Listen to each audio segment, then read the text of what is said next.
খাল খননের মাধ্যমে অলরেডি সরকার প্রোগ্রাম নিচ্ছে।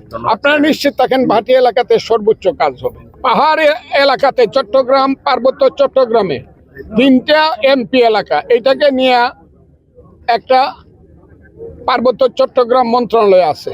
আমাদের এলাকা হলো 35টা উপজেলা, এইখানে প্রায় 15-16 জন এমপি আছি আমরা। এত বড় একটা এরিয়া, এবং এই এরিয়া থেকে বাংলাদেশের একটা বেশিরভাগ খাদ্যের একটা উদ্বৃত্ত চালান হয়। এই এলাকা থেকে বেশিরভাগ মাছের উদ্বৃত্ত চালান হয়।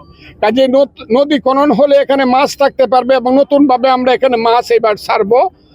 আর আমরা এইখানে নদী খনন যদি করা হয় এবং সেচের ব্যবস্থা করা হয়, এই কাজগুলো আমরা করব।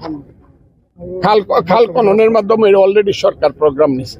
আপনারা নিশ্চিত থাকেন ভাটি এলাকাতে সর্বোচ্চ কাজ হবে। গ্রস্ত হয়েছে কৃষক, ছোট কৃষক এবং বর্গা কৃষক, এদেরকে আমরা সাহায্য করার চেষ্টা করছি যতটুকু সম্ভব। আমাদের প্রধানমন্ত্রী জনাব তারেক রহমান প্রথম দিনে পার্লামেন্টে দাঁড়িয়ে বলছেন ভাটি এলাকার মানুষের সর্বোচ্চ সহযোগিতা করব, এবং এইটা শিওর যে ইটনা অষ্টগ্রামের মানুষের জন্য সবচেয়ে বেশি করবেন বলে কথা দিয়েছেন। এই কারণে যে ইটনা অষ্টগ্রাম মিঠামইন 24টা ইউনিয়ন হইল হাওর এলাকা। কাজে এখানে সবচেয়ে বেশি আমি মনে করি প্রণোদনা দেওয়া হবে এবং কাজ হবে, এটা আপনি নিশ্চিত থাকেন। আপনি তো কিছুদিন আগে প্রধানমন্ত্রীর সাথে সাক্ষাৎ করেছেন, জি, তার সাথে কি বিষয়ে, কোন বিষয় এই ব্যাপারে আলাপ হয়েছে? হাওরের বিষয়ে, হাওরের ক্ষতিপূরণ বিষয়ে, নদী খননের ব্যাপারে, এগুলো সব আলাপ হয়েছে।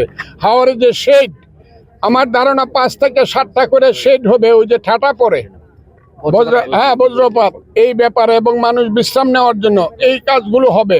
হাওরে আরো অন্যান্য গাছ লাগানো হবে, অন্যান্য গাছ লাগানো এবারেই শুরু হয়ে যাবে। হিজল, তমাল, করস, এগুলা শুরু হয়ে যাবে। হাওরে গাছ লাগানো, ওই কাজগুলো আপাতত শুরু হবে। কথাটা হচ্ছে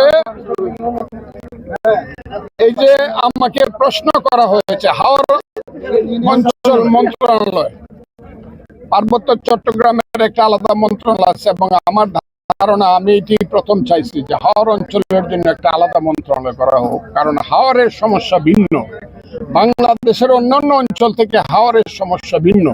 এই সমস্যার সমাধান করতে হলে নির্দিষ্টভাবে হাওরের জন্য মন্ত্রণালয় করতে হবে।